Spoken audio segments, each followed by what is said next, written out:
इंतहाई अहम मुलाकात इसको तस्वुर किया जा रहा है क्योंकि अफ़गानिस्तान में तालिबान की हुकूमत तश्कील पाई है और तमाम दुनिया की नज़रें इस वक्त तालिबान की हुकूमत और वहाँ के इस वक्त इंतज़ाम पर लगी हैं कि किस तरह से तालिबान अफ़गानिस्तान का इंतज़ाम संभालेंगे।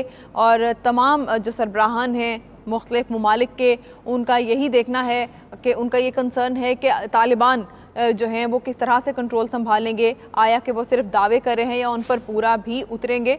ऐसे में अमरीकी CIA चीफ़ की मुलाकात पाकिस्तान के army chief general Qamar Javed Bajwa से इंतहाई अहमियत की हामिल है। Army chief general Qamar Javed Bajwa से CIA director William Joseph Burns की मुलाकात हुई है। ISPR के मुताबिक DGISI लेफ्टिनेंट जनरल फैज़ हमीद भी इस मुलाकात में मौजूद थे। बाहमी दिलचस्पी इलाकाई और अफ़गानिस्तान की सूरत हाल पर बातचीत की गई है। अफ़गानिस्तान में देर पा अमन के लिए कोशिशें जारी रखने के अज़्म का भी अयादा किया गया है, ये कहना है ISPR ज़राए का। आपको बताएं कि army chief general Qamar Javed Bajwa से अमरीकी CIA चीफ की मुलाकात हुई है। Army chief general Qamar Javed Bajwa से CIA director William Joseph Burns की मुलाकात हुई है और DGISI लेफ्टिनेंट जनरल फैज़ हमीद भी इस मुलाकात का हिस्सा थे, वो भी मौजूद थे। बाहमी दिलचस्पी के उमूर जो हैं वो उन पर गुफ्तगू की गई है। इलाकाई सूरत हाल और अफ़गानिस्तान की सूरत हाल पर भी बातचीत की गई है। अफ़गानिस्तान में देर पा अमन के लिए कोशिशें जारी रखने के अज़्म का अयादा भी किया गया है। पाकिस्तान का मौक़िफ़ इस हवाले से वाज़ेह है। इस पर मज़ीद बात करते हैं, हमारे साथ मौजूद है सीनियर तज्ज़ियाकार डॉक्टर मोइज़ पीरज़ादा। डॉक्टर साहब, क्या समझते हैं आप, जबकि सारी दुनिया की नज़रें अफ़गानिस्तान पर लगी हैं, वहाँ पर बनने वाली हुकूमत पर लगी हैं कि किस तरह से तालिबान हुकूमत अफ़गानिस्तान का इंतज़ाम और निज़ाम संभालेगी, ऐसे में इस मुलाकात को किस कदर अहम देखते हैं आप? देखिए, इस मुलाकात का एक बैकग्राउंड है। वो पहले भी पाकिस्तान आए थे, विलियम बर्न्स CIA के डायरेक्टर मार्च में। उस वक्त उन्होंने प्राइम मिनिस्टर ऑफ पाकिस्तान से भी मिलने की कोशिश की थी और उनकी रिक्वेस्ट जो है वो डिनाई हो गई, जिसके बाद ये स्पेकुलेशन थी कि अमेरिकन ने पाकिस्तान में बेसिस मांगे हैं ड्रोन स्ट्राइक्स करने के लिए अफगानिस्तान में। उस वक्त भी मिलिट्री हायर अप से और इंटेलिजेंस से ज़ाहिर उनकी मुलाकात हुई थी और ये पहली ही दफ़ा हुआ है कि किसी पाकिस्तानी प्राइम मिनिस्टर ने CIA के डायरेक्टर से मिलने से इनकार कर दिया। और फिर चंद दिन पहले, 2 हफ्ते पहले CIA के डायरेक्टर जो हैं उन्होंने अफगान लीडरशिप जो है तालिबान की, उनसे भी मुलाकात की थी और वहाँ पर भी कुछ इक्वेशन जो है वो डेवलप हो रही है इवैक्यूएशन के हवाले से। और मैं ये भी आपको बता सकता हूँ कि कुछ मिडिल ईस्टर्न कंट्रीज जो हैं वो अफगान तालिबान के बिहाफ पे ये कोशिश कर रहे हैं कि अमेरिका ने जो $9.5 बिलियन फ्रीज किए हुए हैं फेडरल रिजर्व में अफगानिस्तान के, उनको भी रिलीज कराया जाए। जाहिर है उसमें भी सेंट्रल इंटेलिजेंस एजेंसी का बड़ा रोल होगा और पाकिस्तान सबसे बड़ा स्टेक होल्डर है अफगानिस्तान की स्टेबिलिटी और पीस के लिए। उसी तनाज़ुर में इस मुलाकात को हम समझ सकते हैं। डॉक्टर साहब, आप क्या समझते हैं कि अफ़गानिस्तान में जिस तरह से नई हुकूमत तश्कील दी गई है, तालिबान ने हुकूमत बनाई है, इस पर अमरीका के तहफ़्फ़ुज़ात हैं, तो क्या इस मुलाकात में ये तहफ़्फ़ुज़ात किसी हद तक कम हो सकते हैं? देखिए, पहले तो ये समझना जरूरी है कि अमेरिका जो अफगानिस्तान में जो अफगान तालिबान की हुकूमत बनी है वो कोई टोटली तौर पे अमेरिका की मुखालफत में नहीं बनी है।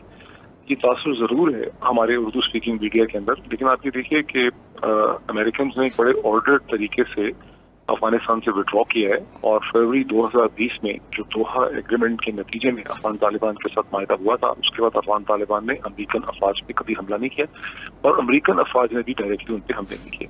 और जब काबुल एयरपोर्ट पे बहुत बड़ा एक दहशतगर्दी का हमला चंद दिन पहले हुआ जिसमें 13 अमेरिकन मरीन और 28 तालिबान की डेथ हुई, तो ये भी देखना पड़ेगा कि जो तालिबान है, जो चीज बहुत इंपॉर्टेंट है कि तालिबान सोल्जर्स डिफेंड कर रहे हैं, तालिबान फाइटर्स डिफेंड कर रहे थे अमरीकी अफवाज और अमरीका के तमाम एसेट्स को जो एयरपोर्ट के अंदर थे। तो वहाँ जहाँ आपको एक मीडिया में बड़ी हॉस्टिलिटी नजर आती है, वहाँ आपको एक कोऑपरेटिव फ्रेमवर्क भी नजर आ रहा है और अफगान तालिबान को भी अमरीका की जरूरत है और अमरीका ज़ाहिर है एक सुपर पावर है और उसे इस खत्ते में अपना असर रसूख रखने के लिए अफगान तालिबान की भी जरूरत है और पाकिस्तान की भी जरूरत है। और ये वो एक ब्रॉडर कॉन्टेक्स्ट है जिसमें आप CIA के डायरेक्टर का विजिट जो है वो देख सकते हैं। डॉक्टर साहब, जैसा कि आपने कहा कि पाकिस्तान ने जो किरदार अदा किया है और अमेरिका और जो अफ़गानिस्तान में हुकूमत बनी है वो इस तरह से एक दूसरे के मुखालिफ नहीं है कि जब तक अमरीकी फ़ौज वहाँ पर मौजूद थी तो ना तो तालिबान ने डायरेक्ट उन पर हमला किया, ना अमरीकी फ़ौजियों ने तालिबान को निशाना बनाया। कुछ इसी तरह के ख्यालात और जो सेंटिमेंट्स हैं उनका इजहार जो अमेरिकन CIA के चीफ़ हैं उन्होंने भी किया है इस मुलाकात में। उन्होंने पाकिस्तान के किरदार की तारीफ़ की है कि वहाँ से इनखला पर लोगों को पाकिस्तान ने ना सिर्फ फैसिलिटेट किया, सपोर्ट किया और अमन कोशिशों में पाकिस्तान के किरदार की भी तारीफ की। इसको आप किस तरह से देखते हैं? देखिए, पहले ये समझना जरूरी है हमारे सुनने वालों को कि अमेरिका एक बहुत बड़ी ताकत है और एक बहुत बड़ा सिस्टम है, वो कोई मोनोलिथ नहीं है। हमारे यहाँ आमतौर पर लोग ये समझते हैं कि हुकूमत ही मैटर करती है। अमेरिका में बहुत से प्लेयर्स हैं, बहुत से स्टेक होल्डर्स हैं जो अमेरिका के सिस्टम को मैनेज करते हैं, जिसमें व्हाइट हाउस एक स्टेक होल्डर है, पेंटागन एक और प्लेयर है, सेंट्रल इंटेलिजेंस एजेंसी एक और प्लेयर है, उनका मीडिया, उनके थिंक टैंक्स, उनकी इंडस्ट्री, उनकी कॉर्पोरेट वर्ल्ड, वो सब जो है प्लेयर्स हैं। कांग्रेस प्लेयर है, सेनेट प्लेयर है और फिर उनके अंदर कमेटीज हैं, वो प्लेयर है। तो जहां व्हाइट हाउस और सेंट्रल इंटेलिजेंस एजेंसी या पेंटागन तकरीबन एक पेज के ऊपर है, खास करके व्हाइट हाउस जो है वो इस पे फर्म रहा बाइडेन एडमिनिस्ट्रेशन कि हमें अफगानिस्तान से फौरी तौर पे अब निकल जाना है और इस जिले में किसी किस्म की हमें इसमें रुकावट नहीं लानी है। बहुत से अमेरिका में दूसरे स्टेक होल्डर थे, जिसमें शायद अमेरिकन मीडिया भी था, थिंक टैंक्स भी थे, कुछ इन्फ्लुएंस में फौज का भी था, जो चाहते थे कि 31 अगस्त से आगे वहां पे रुका जा सके। लेकिन हमने देखा कि अमेरिकन सदर ने अपनी 2 प्रेस कॉन्फ्रेंसेज में उन सबको एक शटअप कॉल दी और उन्होंने कहा कि नहीं, हमें यहाँ से निकलना है, हमें अब यहाँ नहीं बैठना है। तो जब आप स्टेटमेंट्स की बात करते हैं कि अमेरिकन हुकूमत ने क्या स्टेटमेंट दी है, CIA के डायरेक्टर ने क्या स्टेटमेंट दी, तो ये अमेरिका के इस्टेब्लिशमेंट के कुछ पिलर जो धड़े हैं, ये उनकी स्टेटमेंट्स हैं। इसी तरह से आपको इन स्टेटमेंट्स के बरखिलाफ भी स्टेटमेंट्स नजर आएंगी जो न्यूयॉर्क टाइम्स में या थिंक टैंक्स की तरफ से या कांग्रेस के किसी कांग्रेसमैन की तरफ से आएंगी। तो एक खींचातानी है, लेकिन डोमिनेंट तो बहरहाल व्हाइट हाउस और उनकी गवर्नमेंट ही होगी। अच्छा डॉक्टर साहब, जैसे कि आपने कहा कि अमेरिका की ज़रूरत रहेगी तालिबान को एज अ सुपर पावर, और कुछ दिन पहले जो स्टेटमेंट आई अमेरिकी सदर की कि अभी वो भरोसा नहीं कर सकते हैं तालिबान के जो भी स्टेटमेंट्स आ रही हैं या उनकी हुकूमत पर यकीन करना बहुत आगे की बात है। तो आप समझते हैं कि मुस्तकबिल में हम खित्ते में एक नई डायरेक्शन, एक नई डायनामिक देखेंगे? हो सकता है कि एक ताउन की सूरत हाल देखने में आए तालिबान हुकूमत और अमेरिका के दरमियान? देखिए, अच्छा सवाल है आपका ये। जैसे कि मैंने पिछले सवाल के जवाब में कहा कि अमेरिका तो वेस्टर्न वर्ल्ड का, मगरबी दुनिया का एक लीडर है हर लिहाज से। उसका मिलिट्री लीडर भी है, पॉलिटिकल लीडर भी है, इंटेलेक्चुअल लीडर भी है, सिविलाइजेशन को करता है अमेरिका। और जहां अमेरिकन एडमिनिस्ट्रेशन और बाइडेन एडमिनिस्ट्रेशन चाहती है, लग रहा है कि चाहती है कि उसका तालिबान के साथ एक कोऑपरेटिव फ्रेमवर्क बन जाए, वहाँ जो और एलिमेंट्स हैं जैसे सेनेट है, कांग्रेस है, अमेरिकन मीडिया है, थिंक टैंक्स हैं, वहाँ की कॉर्पोरेट वर्ल्ड है, यूरोपियन है, इंग्लैंड बहुत मुखालफत कर रहा है, फ्रांस है, अमेरिकन सदर को उन तमाम अपने स्टेक होल्डर्स की पोजीशन को साथ लेकर चलना है।